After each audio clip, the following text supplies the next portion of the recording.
Continúo ocupándome de la obra de la feminista y pensadora argentina Rita Laura Segato. Voy a ocuparme primero de analizar el compromiso de Rita Segato con la lucha por los cupos para negros e indios en la Universidad Brasileña, que me parece ilustra lo que es posible hacer políticamente con la noción de raza, que como hemos visto en otros videos, está en el centro mismo del pensamiento decolonial. Solo que mientras que algunos decoloniales utilizan la noción de raza para desacreditar a la izquierda y emprender una cruzada antimoderna, Rita Laura Segato la utiliza como parte de un proyecto político que, en sus palabras, busca democratizar la universidad y combatir desde adentro su eurocentrismo endémico. Voy a centrarme en el capítulo 8 del libro titulado Brechas decoloniales para una universidad nuestroamericana, en el que Rita Segato hace un análisis muy interesante del modo en que la noción de raza y de racismo han sido forcluidas, es decir, silenciadas, en el discurso político latinoamericano.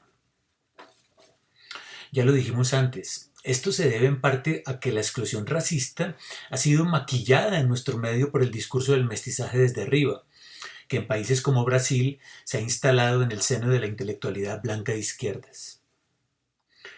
Rita se refiere explícitamente al proyecto artístico de la antropofagia en la primera mitad del siglo XX, pero también al escenario de la tropicalia en los años 60 y 70.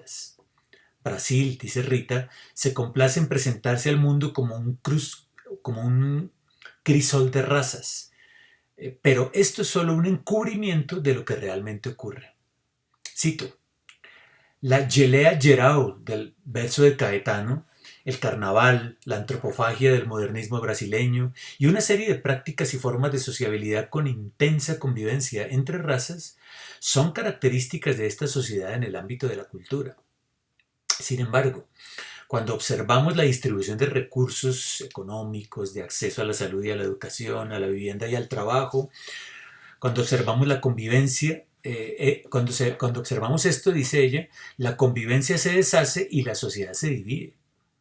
El democratismo de la cultura no se corresponde con la rígida jerarquía de la distribución de los bienes y los recursos de todo tipo. La fachada de intensa convivialidad en la escena cultural esconde una realidad diferente.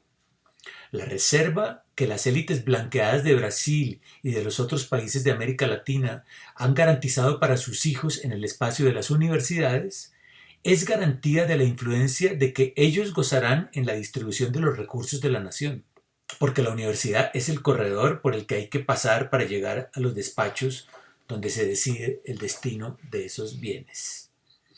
Fin de cita de la página 274. Precisamente para combatir esta situación surge el proyecto de una ley que garantice el ingreso de población negra e indígena en la Universidad Brasileña, que Rita propone junto con el también antropólogo José Jorge de Carvalho desde la Universidad de Brasilia. Básicamente, se trataba de una ley que garantizara la asignación de cupos en la educación superior para individuos provenientes de comunidades indígenas y afrodescendientes en un intento por combatir el racismo y el eurocentrismo de la universidad. Pero sobre todo, el proyecto apuntaba hacia la democratización de la educación superior. Este es el punto. Hacia la ampliación del derecho universal a la educación para todos los ciudadanos. En palabras de Rita, cito: las élites comprendieron inmediatamente que democratizar la universidad pública significaba abrir el acceso al corredor que conduce a las posiciones desde las cuales se decide el destino de los recursos de la nación. La propia universidad es ese corredor, y si la democratizamos, democratizaremos también el camino hacia los espacios de la República en que son tomadas todas las decisiones importantes relativas a la vida nacional. Fin de cita de la página 271. Se trata de una posición claramente republicana, pero comprometida con una democracia radical que alcance a aquellos sectores racializados de la población, que son por lo general los más pobres y olvidados por el Estado. Se trata en realidad de un proyecto que resultó paradigmático en la lucha contra el racismo en Brasil, pero que también tuvo repercusiones en Colombia. al menos en el escenario de la discusión académica. Me parecía entonces, y me sigue pareciendo ahora, que el pensamiento decolonial debe funcionar como una herramienta crítica para fortalecer la democracia, para democratizar realmente la sociedad. Pero no se trataba solo de que más individuos racializados llegaran a la universidad, como proponen las agendas del multiculturalismo, sino de despejar el camino para que otros sectores de la sociedad pudieran también utilizar el inmenso recurso de la ciencia para pensar el mundo desde su propia perspectiva, enriqueciendo nuestro conocimiento colectivo para formular proyectos históricos en favor de sus comunidades. No se trata, por tanto, de un simple programa de becas para minorías étnicas, sino de uno que apoya lo que Quijano llamó la reoriginalización de las comunidades racializadas. Pero un proyecto que a su vez revierte en un enriquecimiento de la sociedad entera. Bien, Segatto dice lo siguiente: el giro decolonial no es un movimiento restaurador, sino una recuperación de las pistas abandonadas hacia una historia diferente. Página 57. Es el proyecto que, utilizando otro lenguaje, yo mismo he denominado el republicanismo transmoderno. Rita Segatto ha trabajado en esto, sobre todo en su artículo El color de la cárcel en América Latina, un espléndido estudio etnográfico incluido como capítulo 7 del libro que estamos considerando ahora, La crítica de la colonialidad en 8 ensayos y una antropología por demanda. Tan alarmante es este silencio sobre la raza que las instituciones públicas carecen de información que considere el parámetro raza como elemento clave para la formulación de políticas públicas. Hay un verdadero silencio cognitivo, una forclusión, dice Rita, en torno a la idea de raza que es necesario combatir. Y este ha sido precisamente el objetivo del proyecto sobre la ley de cuotas. Sintetizando entonces, este proyecto de la ley de cuotas para ingreso a la universidad de estudiantes indígenas y afrodescendientes no busca simplemente dotar al Estado con un nuevo mecanismo clasificatorio de las poblaciones, como ocurrió por ejemplo en los Estados Unidos, sino poner de relieve el racismo estructural e invisibilizado de las sociedades latinoamericanas, que se reproduce también en la universidad. Aquí se cruza claramente el trabajo de Rita Segatto con el de otros teóricos y teóricas de la decolonialidad.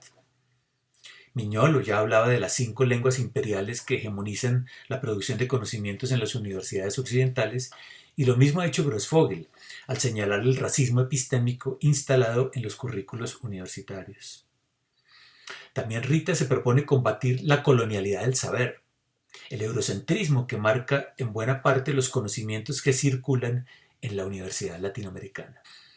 No hay ningún amago de deslizamiento antioccidentalista o antimoderno en el pensamiento político de Rita Laura Segatto. El combate a la universidad eurocéntrica y al racismo académico no tiene como objetivo promover algún tipo de desprendimiento epistémico de la modernidad o frente a la modernidad, sino promover la creación de una universidad nuestroamericana, como reza el título del capítulo 8 del libro. Esto deja claro ya que la opción de Rita Segatto no es por un indigenismo separatista, sino por el fortalecimiento de las instituciones públicas en América Latina, en particular de la universidad, que debe democratizar sus estructuras y sus currículos para que puedan realmente dar cabida a todos los sectores de la población. De lo que se trata no es de plantear un dualismo ontológico entre las comunidades originarias del mundo occidental, como hacen Escobar y Miñolo, sino de plegarse a esa utopía mestiza que está en la base del pensamiento progresista latinoamericano.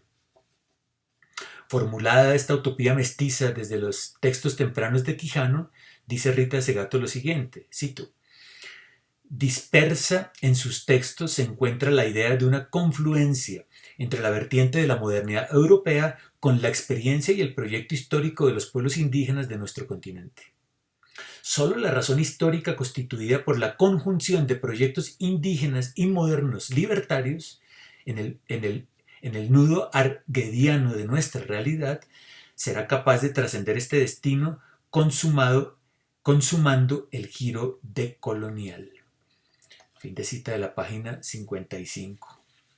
Y en la página 57 agrega: El giro descolonial evita el término descolonización, pues no se trata de un retorno ni de un movimiento nostálgico, sino de retomar un camino hasta el momento bloqueado por la razón tecnocrática, de izquierdas y de derechas, de los estados neoliberales y realsocialistas. El giro descolonial no es un movimiento restaurador, sino una recuperación de las pistas abandonadas hacia una historia diferente. Página 57.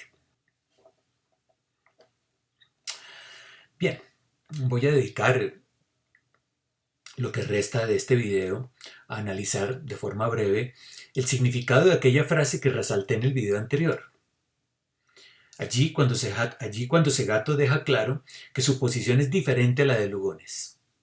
La frase es la siguiente, recordemos, cito: también son reconocibles en el mundo pre-intrusión las dimensiones de una construcción de la masculinidad que ha acompañado a la humanidad a lo largo del tiempo de la especie, en lo que he llamado prehistoria patriarcal de la humanidad, caracterizada por una temporalidad lentísima, es decir, de una longue durée, una larga duración que se confunde con el tiempo evolutivo. Fin de cita, esto está en la página 83 del libro La crítica de la colonialidad en 8 ensayos. ¿A qué se refiere este misterioso pasaje?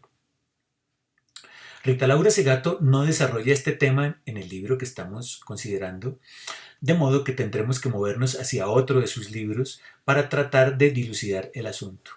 Me refiero al libro Las estructuras elementales de la violencia, publicado en el año 2003, que es a mi juicio el libro más importante escrito por Segato y seguramente un clásico no solo del pensamiento feminista universal, sino del pensamiento latinoamericano.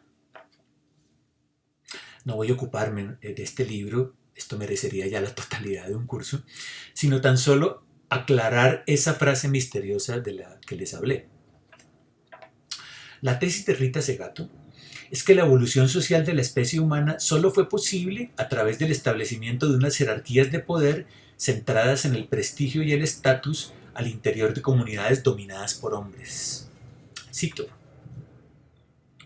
es en la capacidad de dominar y de exhibir prestigio donde se asienta la subjetividad de los hombres, y es en esa posición jerárquica que llamamos masculinidad donde sus sentidos de identidad y humanidad se encuentran entramados. Página 143.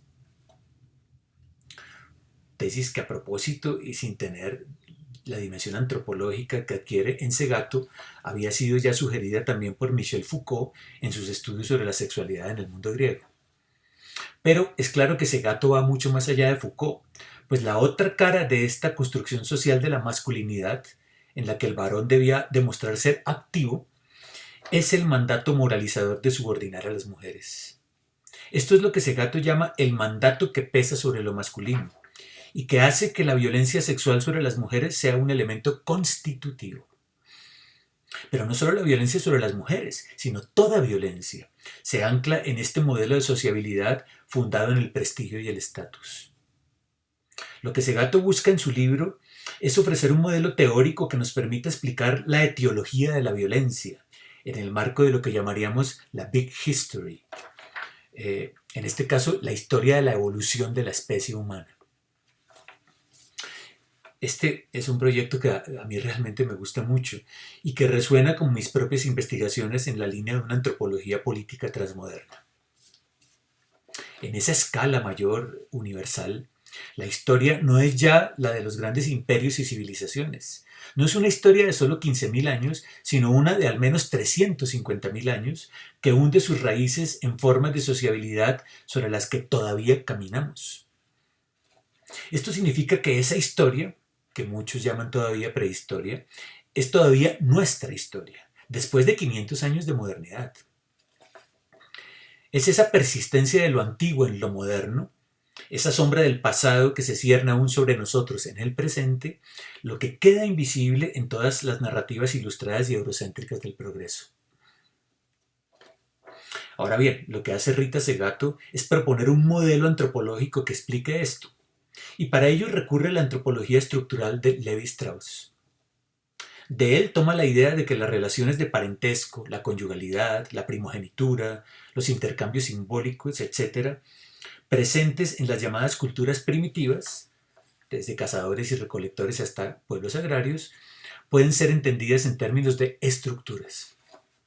Es decir, que lo importante aquí no son los elementos, sino las relaciones entre los elementos, y sobre todo la función que cumple cada elemento en el mantenimiento de la estructura.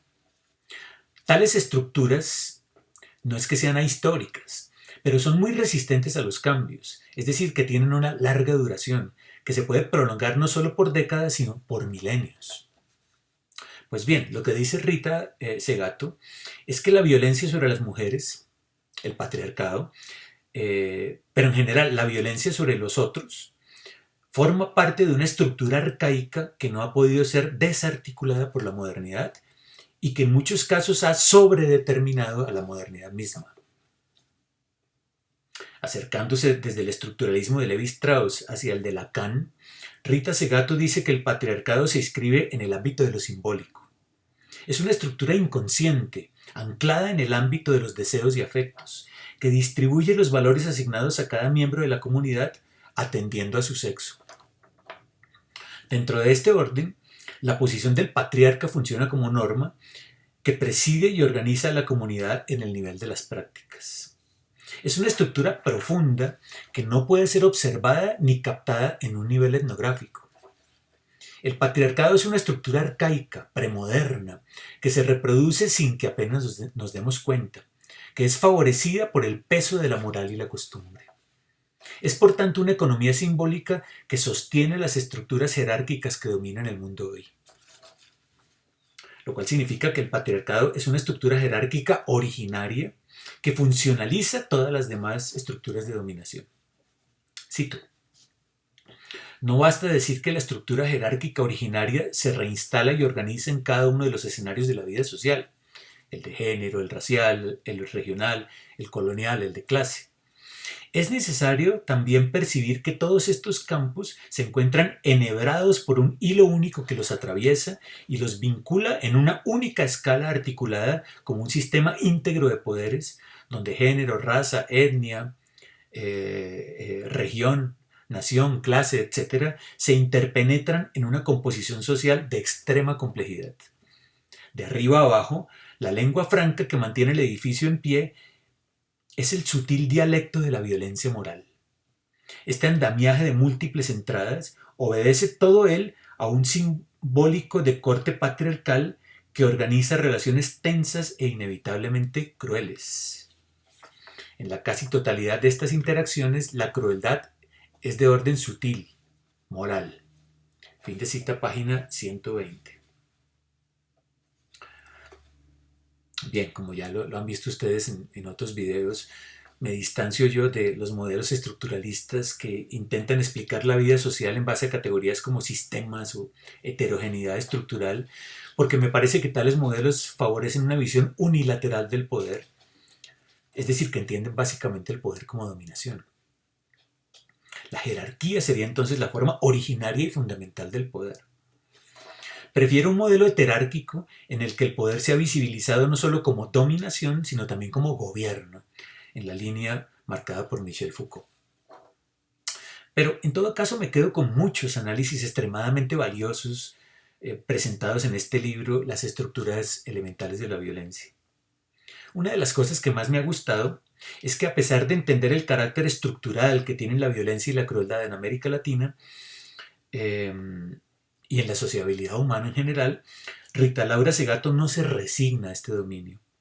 Cree que aunque estas estructuras son increíblemente longevas y muy resistentes al cambio, pueden sin embargo ser modificadas. ¿Pero cómo? Desde luego no saltando por encima de ellas, pues esto equivaldría a saltar por encima del proceso evolutivo de la especie, lo cual es imposible. Las estructuras de dominación han de ser transformadas desde adentro, mediante esa operación teórico-práctica que Jacques Derrida denominó la deconstrucción.